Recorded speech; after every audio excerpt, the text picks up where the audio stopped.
All right, everybody, what's going on? It's Thundershot, and I am here today with a very special guest. Go ahead and introduce yourself. Alrighty, guys, it is Quaman here today.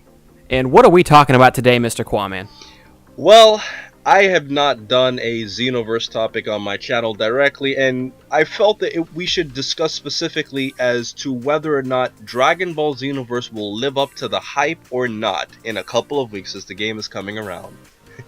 All right, so we got a hype video on our hands, and it's kind of been up and down with Xenoverse for a while. When the game first got announced, it was like, it's there, but it's a Dragon Ball game. They failed us lately. I don't know if you were very familiar with Battle of Z, Quaman, but Battle of Z was not a very good game. And I also don't know if you're very familiar with Ultimate Tenkaichi, but Ultimate Tenkaichi was not a good game.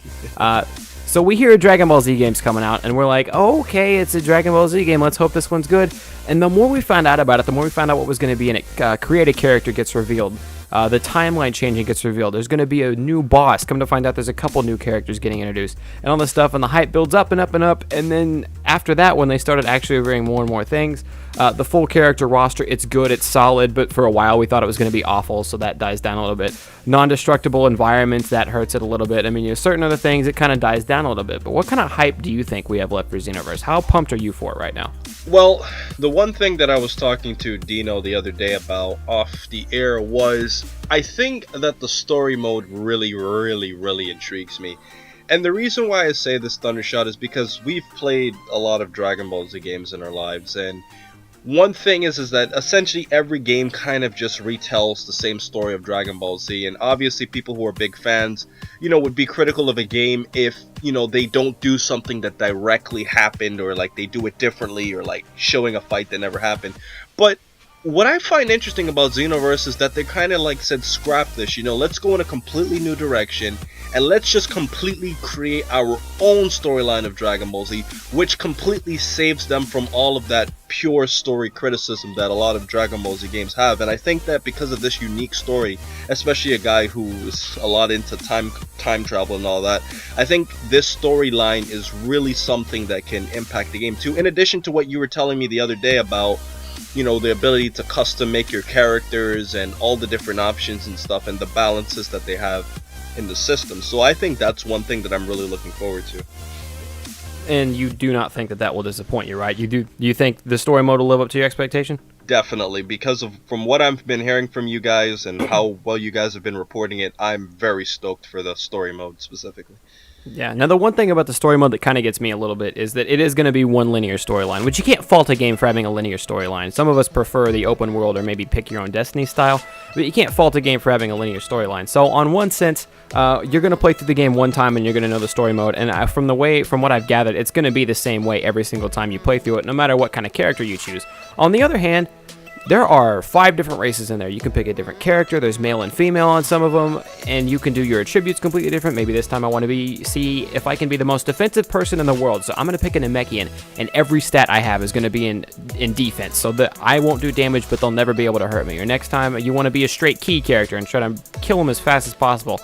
So in another way, you will be able to play through the game multiple times and have a different experience each time. It's just up to preference. So I'm hoping that will be as diverse as I'm hoping it is. But do you have any thoughts about maybe games getting overhyped? Do you think, let's just ask the question now, do you think Xenoverse is an overhyped game?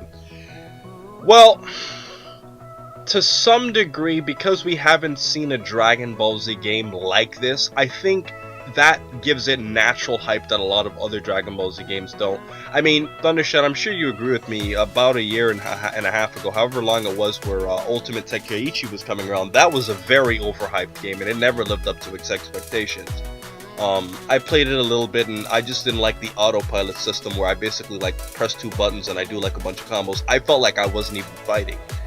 So, when you compare that with Xenoverse, I think that because of its just nature itself, I think that makes the game overhyped, but in some ways I kind of feel like it's deserving of it because of the fact that it's going in such a different direction. Now, yes, they're not being as conventional as usual. I really like beam struggles. I understand why they couldn't put them in. I like completely destructive environments, but I think that this whole system that they have put in place, especially the character creation and the way you said how there's so many checks and balances in terms of, having a character who's more defensive versus offensive, I think that makes the playing field really fun. And we were talking the other day in regards to Saiyans and how, like, well, it would be obvious that everybody would want to be a Saiyan because they'd be too strong. So then they kind of balanced it out by having, Namex being a little bit more defensive, and I think that that's one thing that the game really has going for it.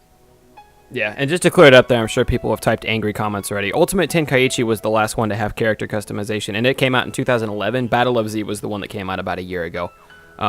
Just to clear that up. But no, Ultimate Tenkaichi, we did see it with Ultimate Tenkaichi because they offered character creation, and the gameplay actually looked... Oh, my God. Sorry, I'll cut that out. Yeah, we can cut it out. No, anyway, sorry, my bird interrupted. Ultimate Tenkaichi had character customization, and the trailer for it looked sick, and the gameplay actually looked sick. Actually looked amazing, but we didn't get it to see it until it was in your hands, and once it was in your hands, you got to find out this is a bad game. Very limited in character customization, all this stuff. But what we already know about Xenoverse with how much they're showing is that's not going to happen with Xenoverse. We got to play it in a beta, and the beta was actually really fun. The gameplay looked promising. We've seen already all the customizationable options and a lot of characters that we're getting and things like that. We know that the story mode's going to be fantastic, so it's all building up. And I honestly don't plan to be disappointed in this. And I'm going to go ahead and say my final answer here is Xenoverse going to be overhyped. My guess, it's kind of hard. It entirely relies on the person. It depends on how hyped you're going to be about a game. One game, like from a gamer's perspective, a game that comes to mind that came out this past year that was not a bad game, but everyone says it was crap because it was, quotation marks, overhyped. It's only overhyped if you let yourself overhype it, was Destiny. Destiny was a hugely anticipated game, and everyone thought it was going to be one of the greatest games of all time, and you can't do that. You can't think to yourself, this is going to be the best game of all time. You're setting yourself up for disappointment. At the bottom line, at the end of the day, this game will 100% be worth my $60, and I think that's how most people should look at it. If it's going to be worth your $60, it's not a bad game. Well, specifically as me as a PC gamer, what I really look forward to is having basically one of the biggest games ever for Dragon Ball Z on PC. I think that's one thing that really, really, really got me into it, because originally Thundershot, I remember you guys were kind of making fun of me a little bit because, originally they didn't announce that Xenoverse was actually going to come out for PC, and I was kind of like, no game for me, and then they said PC, and I was like, yes! Finally, I get my game, and I think that because of that, I haven't been this excited for a game, with the exception of Mortal Kombat X, which I'm also really excited for. And because of this and my history of playing Dragon Ball Z games, I want to ask you this. 3 questions, Thundershot. Will it surpass Budokai Tenkaichi 3, Battle of Z, or the original Budokai series in terms of entertainment to you? In terms of entertainment to me, it will definitely pass Battle of Z. It will probably pass the Budokai series, not because the Budokai series is bad, not because I didn't get my fair share of entertainment, but once the 3D fighters came out, I really, I've gone back and played the HD Remastered Collection, not a lot, but I have. Once the 3D fighters came out, I never really went back to that. I never really went back to Budokai as much. I prefer the 3D fighting style more. Budokai Tenkaichi 3 is a hard one. That's a really hard one. Will it pass it in terms of sales? It would be really good for Xenoverse if it passed it in terms of sales. Budokai Tenkaichi 3 sold, I believe, well over 3 million copies, and that would be nuts if it did that. So I don't know about that. It'll be a stretch. Will it go down as one of the greatest games in Dragon Ball Z history? If it does, right now at least, it's because it has a lot of big advantages. It's the first one to come out on the PS4. It's the first one to hit next gen or current gen, I guess now. Consoles in the PS4 and Xbox One. It's got all this online play that hasn't really been... It was in Battle of Z, but Battle of Z was bad. It was in Ultimate Tenkaichi, but Ultimate Tenkaichi was bad. But the online for this one looks really promising. You can do missions with your friends. You can do side quests with your friends. You can fight your friends and set up all 3v3 battles. There's going to be online tournaments. So I think his replayability is going to be insane in that, and in being able to create your character. So I do think if it doesn't go down as the best, it will go down as one of the best Dragon Ball Z games that ever got spit out. Well, my final question for you, Thundershot, and for the rest of you in the comment section is this. How well do you think the actual downloadable content that will happen from time to time, how do you think that will affect the sales and the game itself as compared to others? It actually, that's one of the things that I dislike about it, is because they have downloadable content pre-installed on the disc, which means that they made stuff that they could have just given us, but they're like, no, we're going to charge you extra for the game, pretty much. We're going to charge you extra for part of the game that's already in there. So that does kind of cheese me. The DLC is good. The thing with the DLC, though, is it doesn't introduce anything major. It's not new modes. I believe it's not new stages, but I might be wrong on that one in the future. I don't know. But what it gives you is like a couple more customization options and a couple more like GT characters. So the DLC is going to be all right. I'm going to get it because at max it'll be $20, $30 once it's all said and done. If you buy the season pass, it's only going to be $20 and not anymore. So no, I think the DLC will be okay. What about you?